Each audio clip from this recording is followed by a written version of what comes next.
Well, as Yasmin mentioned in her report, the fate of this infamous military detention center and those still in custody pretty much up in the air. Let's talk more about this with Colonel Morris Davis, a former chief prosecutor at Guantanamo Bay. Colonel, welcome. Thank you. The obvious question, what is going to happen to this facility under the Trump administration? He doesn't want to shut it down. In fact, he said he wants to load it up as promised. Can he do that? He can. He'll be the commander-in-chief, and he can do pretty much whatever he wants. You know, it was created by President Bush through executive order, so President Trump would certainly have the authority to. But I'm hoping that some of the more reasonable heads, like General Mattis, for instance, would maybe be a calming effect and point out the downside to following through on that promise. Colonel, what happens to detainees who are sent to other countries like Oman, like Saudi Arabia, who were never really charged? Can they have a normal life in these countries? I think it depends quite a bit. There are different conditions that are placed on the different transfers depending on the country and the individual. I'm not sure what the arrangements are with Oman. I know at least one of the 10 men that were recently transferred to Oman was someone that was originally on the list that I had of people I intended to prosecute.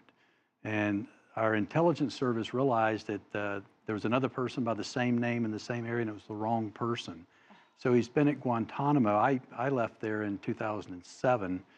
He's been there for another decade since then. So just having a normal life after spending all that time in, detained by a mistake, I think would be difficult. Of course, detained by a mistake is a horrible thing, and no one wants to live their life that way. But some of these detainees are accused of war crimes. Right. Yasmin, in her report, mentioned the 5 accused of being involved in the 9/11 attacks.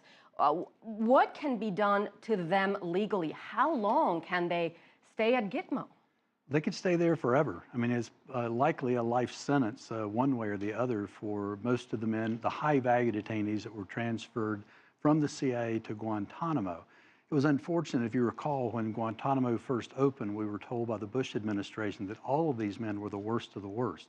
So out of 779, we're down to 45. 9 of those have been cleared to be transferred. So at the end of the day, more than 95% of the men we were told were the worst of the worst clearly weren't. Closing Gitmo was, of course, one of President Obama's big campaign promises. He couldn't get it done.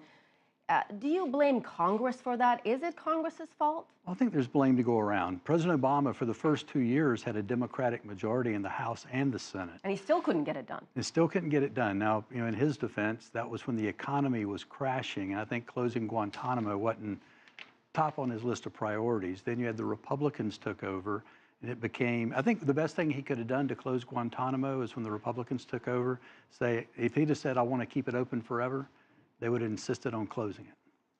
Colonel, finally, I want to switch gears and ask you about the Army intelligence chief convicted of leaking documents in 2010.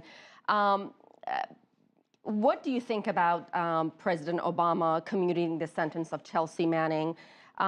Your reaction, and were you surprised? I was pleased. I was in the clemency package. When someone submits a package to the president, you can submit 3 letters. I was one of the 3 that advocated for commuting the sentence to time served.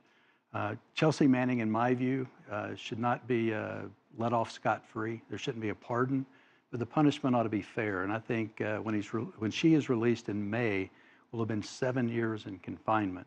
So I think the president hit it about right, and I commend him for having the moral courage to do the right thing on this one. Manning will be freed on May 17th instead of 2045. A big difference there. Colonel Morris Davis, thank you so much for being here. My pleasure.